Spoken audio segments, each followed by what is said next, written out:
હિરેન, જે ઉપાધ્યક્ષની ચૂંટણીની વાત થઈ રહી છે, તો આપના ધારાસભ્યોનું શું કહેવું છે? શા માટે તેઓ મતદાન નહીં કરે?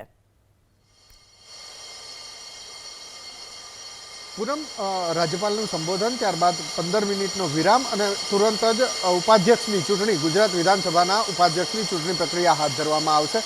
કોંગ્રેસ પાસે પૂરતું સંખ્યાબળ નથી. માત્ર 12 ધારાસભ્યો હોવા છતાં પણ તેમણે ઉપાધ્યક્ષ પદ માટેની ચૂંટણીમાં દરખાસ્ત કરી છે. તો બીજી બાજુ આમ આદમી પાર્ટીના 4 ધારાસભ્યો છે, જેમણે નિર્ણય લીધો છે કે તેઓ આ મતદાન પ્રક્રિયાથી અળગા રહેશે. એની પાછળનું કારણ તેમણે એ સામે મૂક્યું છે કે જો કોંગ્રેસના કોઈ પણ ધારાસભ્યો એ સત્તા પક્ષ એટલે કે પૂર્ણેશ મોદીના નામની દરખાસ્ત છે તેની અંદર મતદાન કરે તો આંગળી આમ આદમી પાર્ટીના ધારાસભ્યો ઉપર ચિંધાઈ શકે છે. શંકાની સોય તેમના ઉપર જઈ શકે છે કે મતદાન કેમ ઓછું થયું સંખ્યા કરતાં.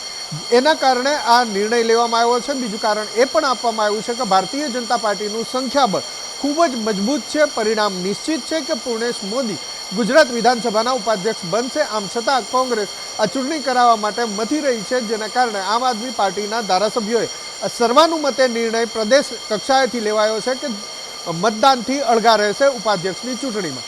બીજી તરફ કોંગ્રેસ મતદાન કરાવવા માટે મક્કમ છે. સંખ્યાબળ ભલે નથી, પરંતુ શૈલેષ પરમારના નામની દરખાસ્ત કરવામાં આવી છે અને આ દરખાસ્ત હજી સુધી પાછી નથી ખેંચવામાં આવી, એટલે કે ચૂંટણી નિશ્ચિત માનવામાં આવે છે.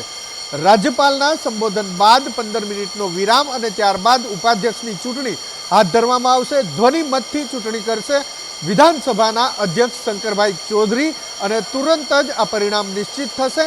અને માનવામાં આવી રહ્યું છે એ મુજબ પ્રક્રિયા પૂર્ણ થયા બાદ પૂર્ણેશ મોદી ગુજરાત વિધાનસભાના ઉપાધ્યક્ષ તરીકે જાહેર કરવામાં આવશે. તો આ રીતની પ્રક્રિયા શરૂ થવાની છે. થોડી વારની અંદર ગુજરાત વિધાનસભાનું બજેટ સત્ર આજથી શરૂ થશે. જોકે પૂનમ, ટેકનિકલી રાજ્યપાલનું સંબોધન એ વિધાનસભાના સત્રનો ભાગ નથી ગણાતો, પરંતુ એ સંબોધનથી જ વિધાનસભાના સત્રની શરૂઆત પણ માનવામાં આવતી હોય છે.